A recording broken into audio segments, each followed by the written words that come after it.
Salut les bichons, c'est Seb pour Bichon TV, j'espère que ça roule, que vous avez la frite, la patate. Bienvenue dans cette nouvelle pause café. Le test d'aujourd'hui vous est proposé par notre partenaire Outils des Pros qui a eu la gentillesse de nous mettre à disposition le doseur d'eau électronique AQX, appelez-le comme vous voulez, de chez Colomix, et le malaxeur sans fil XO20 NC, toujours de chez Colomix. Pour vous, si ça vous intéresse, on a un code qui se trouve dans la description qui vous amènera soit une réduction, soit un accessoire supplémentaire. Et bien sûr, comme d'habitude, vous retrouverez tous les tests et contenus sur www.lesbichons.com.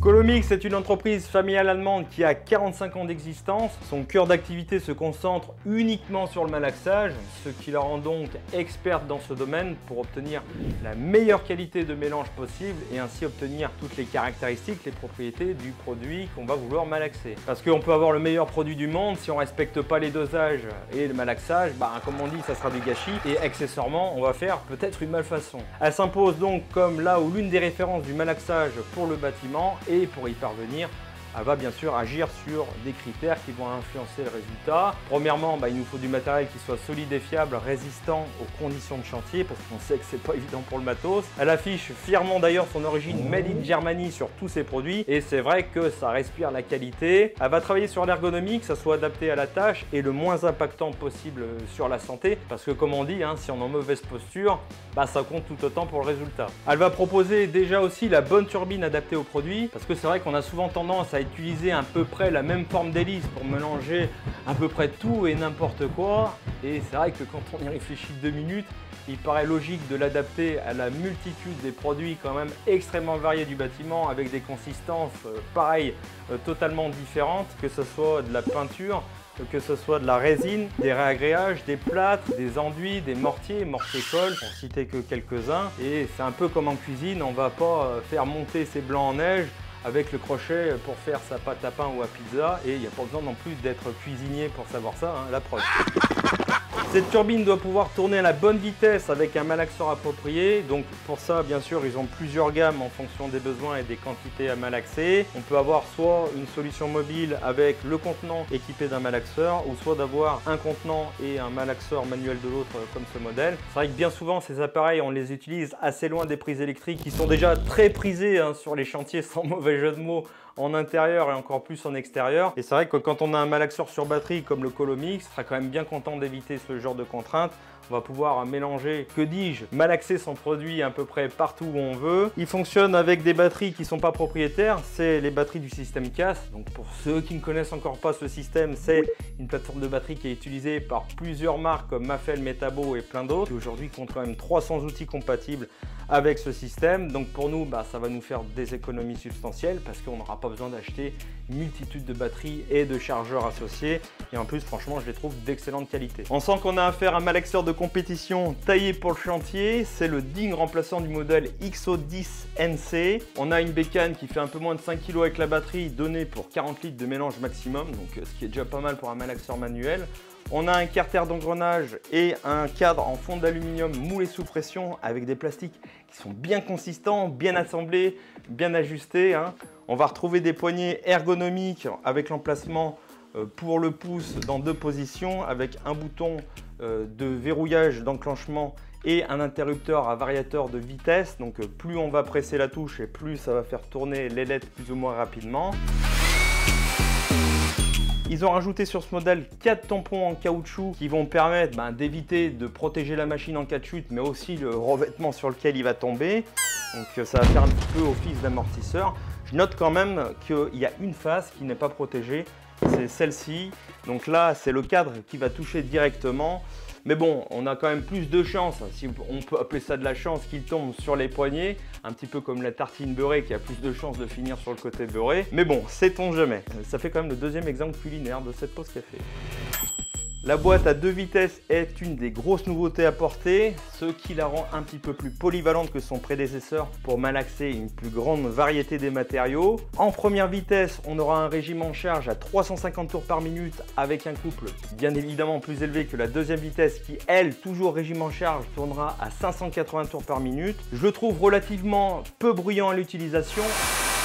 en tout cas par rapport à pas mal de modèles que j'ai pu tester jusqu'à présent. Là-dessus, le fabricant nous indique qu'on a un engrenage avec des roues dentées en acier massif trempé et poli par induction, ce qui la rendrait accessoirement plus silencieuse et plus fiable. La turbine fournie WK140HF est un agitateur polyvalent, un petit peu comme moi. Elle est faite pour les matériaux résistants et collants, comme les mortiers de jointoiement, les enduits, les chapes. Vous retrouverez d'ailleurs tout un tas d'autres modèles sur leur site. C'est un agitateur qui a la particularité de prendre place sur la machine comme un embout de visseuse avec le raccord rapide maison Hexafix. Et ça, franchement, c'est littéralement de la balle.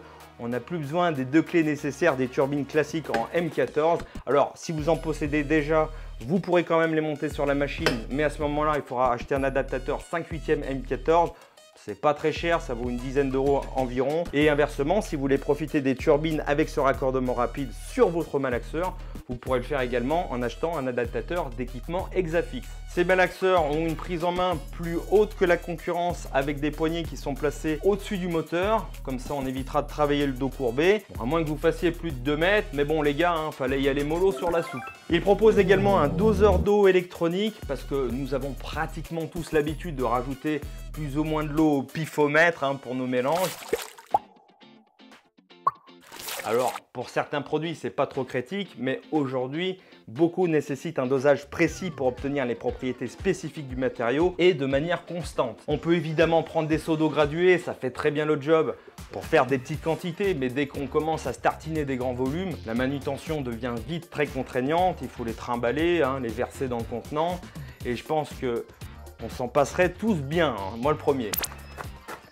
Ah non, non, pas moi, j'adore. J'arrive. Sans compter le fait que si on veut un dosage précis, il va falloir vérifier la bonne quantité d'eau pour chaque seau. Bref, c'est pas vraiment très pratique. Donc bon, si on peut avoir un doseur d'eau électronique, c'est quand même beaucoup mieux. Moi, je dis pas non. Et parallèlement, quand on veut remplir des seaux ou des tonneaux, on n'est plus obligé de rester à côté. Comme ça, on pourra optimiser son temps. On va le brancher sur un tuyau de jardin traditionnel avec un raccord rapide 1/2, mais on pourra mettre également d'autres raccords parce que c'est un raccord standard en 3/4. Dessus, on a un petit filtre tamis pour filtrer un petit peu les impuretés de l'eau. Pour son fonctionnement, il y a 2 piles AA qui sont fournies avec la bécane qui a un fonctionnement que je trouve très clair et très cohérent parce qu'on sait bien dans le bâtiment, on n'a pas envie de se prendre la tête avec des usines à gaz. Dessus, on a une touche play-pause qui permet de mettre en route l'appareil et d'ouvrir ou fermer l'électrovanne.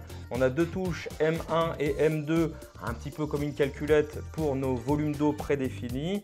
Entre les deux, on a une touche manuelle pour repasser en mode manuel ou remettre le compteur à 0. Dessous, les touches moins et plus pour régler un volume d'eau bien sûr prédéfini qui sera par pas de 0,1 litre, qui sera compris entre 0,3 et 99 litres. Pour la marge d'erreur, le fabricant nous annonce 60 ml pour un volume d'eau compris entre 1 et 3 litres. Au-delà, ça sera 2% de marge d'erreur.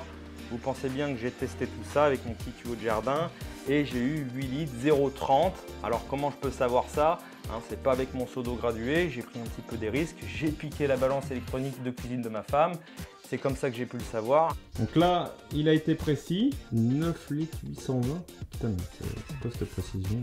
Ah non, il faut que j'enlève le bordel. Et pour me dire que j'ai pas un résultat aléatoire, j'ai bien sûr recommencé cette opération. Alors, il faudrait tester tout ça avec des pressions de service qui seront comprises entre 2 à 6 bars, les pressions qu'on va retrouver dans le réseau.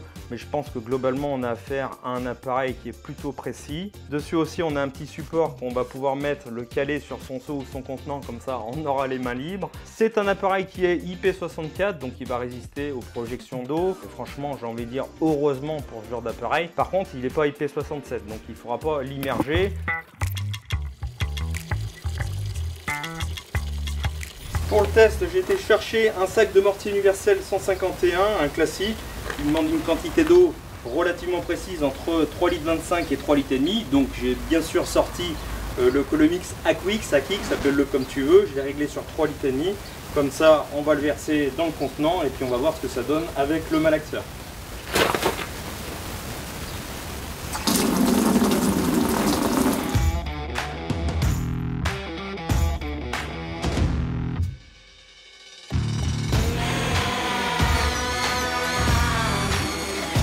Là je sens que ça force, mais on sent que la bécane pour elle il n'y a aucun problème. Et l'hélice je pense qu'elle est nickel pour faire ça, hein, cette hélice un peu polyvalente. Il y en a une autre qui fera un petit peu les matériaux un petit peu plus consistants, mais celle-là pour faire du mortier, j'ai l'impression que c'est nickel. Je vais essayer la deuxième vitesse. Pas sûr que ça soit adapté pour ça, mais bon.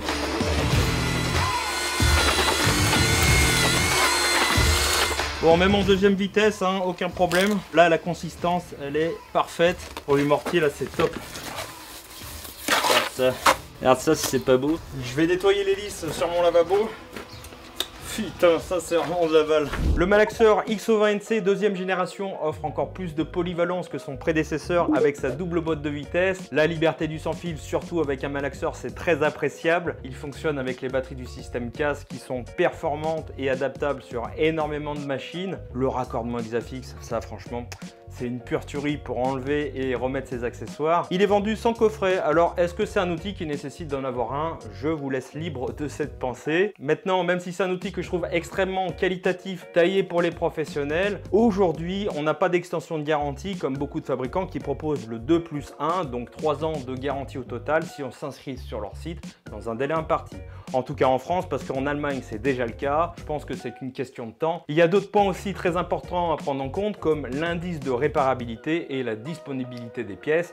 Colomix fournit toutes les pièces de ces machines pendant 10 ans. Ces machines sont vendues aujourd'hui aux alentours de 500 € sans batterie, donc c'est vrai que ça fait une certaine somme. Maintenant, pour les professionnels qui veulent un appareil performant avec tous les avantages du sans fil, je pense pas que le tarif ne devrait vous freiner. Et si pour vous le budget il est un petit peu trop conséquent, mais quand même vous voulez une bécane de compète, à ce moment-là vous pourrez vous retourner sur les modèles filaires, on va dire à peu près équivalents, qui sont le XO1R et XO4R. Quant au doseur d'eau électronique, il permet d'avoir toujours la bonne quantité de flotte et ça c'est primordial pour avoir les caractéristiques des produits qu'on va malaxer et aussi d'avoir toujours la même consistance d'une gâchée à une autre. Le petit support pour l'accrocher sur les contenants, ça c'est très pratique. La prise en main et les réglages sont hyper intuitifs. Lui aussi je trouve de conception robuste, mais je pense qu'il n'est pas fait à mettre entre toutes les mains si vous avez un petit peu des sabraques dans l'équipe.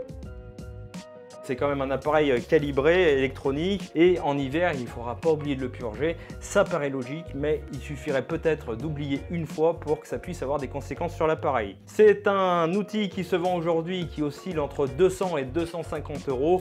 Donc lui aussi, c'est fait pour les professionnels qui veulent gagner du temps, être précis et s'exonérer de la manutention des seaux. De toute façon, d'une manière générale, Colomix s'adresse essentiellement aux professionnels. Si vous êtes particulier, aucun intérêt à vous procurer ça, à part bien sûr si vous voulez vous faire plaisir.